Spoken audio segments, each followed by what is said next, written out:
March 21. தலைப்பு உதாரத்துவம். அவர்கள் மிகுந்த உபத்திரவத்தினாலே சோதிக்கப்படுகையில் கொடிய தரித்திரமுடையவர்களாய் இருந்தும் தங்கள் பரிபூர்ண சந்தோஷத்தினாலே மிகுந்த உதாரத்துவமாய் கொடுத்தார்கள். 2 கொரிந்தியர் 8:2. கிறிஸ்துவ நோக்கங்கள் முழுமையாக ஒப்புக்கொள்ளப்பட்டு மனசாட்சியானது கடமைக்காக விழித்தெழும் போதுதான் தெய்வீக வெளிச்சமானது இருதயத்தின் மீதும் குணத்தின் மீதும் அதன் தோற்ற பதிவுகளை ஏற்படுத்தும் போதுதான் சுயநலம் மேற்கொள்ளப்பட்டு கிறிஸ்துவின் சிந்தை வெளிக்காட்டப்படுகிறது. மனித இருதயங்கள் மற்றும் குணங்களின் மீது கிரியை செய்து கொண்டிருக்கும் பரிசுத்த ஆவியானவர் இச்சை மற்றும் வஞ்சனையாக கையாளும் எல்லா போக்கையும் வெளியேற்றுவார். தேவனுடைய ஊழியக்காரர் சபைக்கு ஒரு செய்தியை அறிவிக்கும் போது தேவன் தம் மக்களிடம் பேசுகிறார். அதாவது அவர்கள் தங்களுடைய தசம பாகத்தை நேர்மையாக தேவனுக்கு கொடுத்திருக்கவில்லை என்பதை அவர்கள் உணர அவர்களுடைய மனசாட்சியை எழுப்புகிறார்.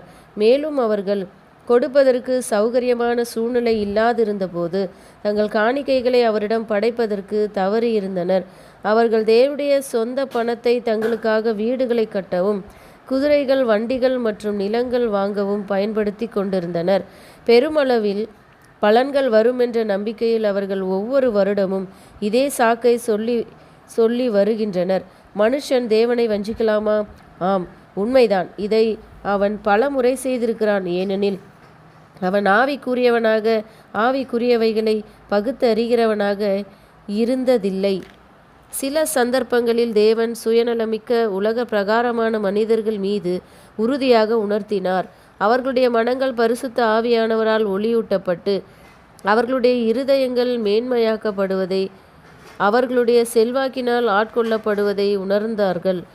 அபரிதமான இரக்கம் மற்றும் தெய்வ கிருபையின் உணர்வின் கீழ் அவர்கள் அவருடைய நோக்கத்தை உயர்த்தவும் அவருடைய ராஜ்யத்தை கட்டவும் வேண்டிய தங்கள் கடமையை உணர்ந்தார்கள். பூமியிலே உங்களுக்கு பொக்கிஷங்களை சேர்த்து வைக்க வேண்டாம். இங்கே பூச்சும் துருவும் அவைகளை கெடுக்கும். இங்கே திருடனும் கன்னமிட்டு திருடுவார்கள். பரலோகத்திலே உங்களுக்கு பொக்கிஷங்களை சேர்த்து வையுங்கள். அங்கே பூச்சாவது துருவாவது கெடுக்கிறதும் இல்லை. அங்கே திருடர் கன்னமிட்டு திருடுகிறதும் இல்லை என்ற தேவையை நினைவு கூர்ந்தார்கள். தேவனுடைய ராஜ்யத்தில் ஒரு பங்கை பெற வேண்டும் என்ற வாஞ்சையை அவர்கள் உணர்ந்து தேவனுடைய வேலையின் பல்வேறு புதிய முயற்சிகளுக்காக தங்களுடையதை கொடுத்துவிட உறுதியளித்தார்கள். அந்த உறுதிமொழியானது மனிதனிடம் கொடுக்கப்படவில்லை. மாறாக சுயநலமான பணத்தை நேசிக்கும் மனிதர்களுடைய மனங்களின் மீது கிரியை செய்யும் தேவனுடைய பிரசன்னத்திற்கு முன்பாகவும் அவருடைய தூதர்களுக்கு முன்பாகவும் கொடுக்கப்பட்டதாகும். ஆமேன்.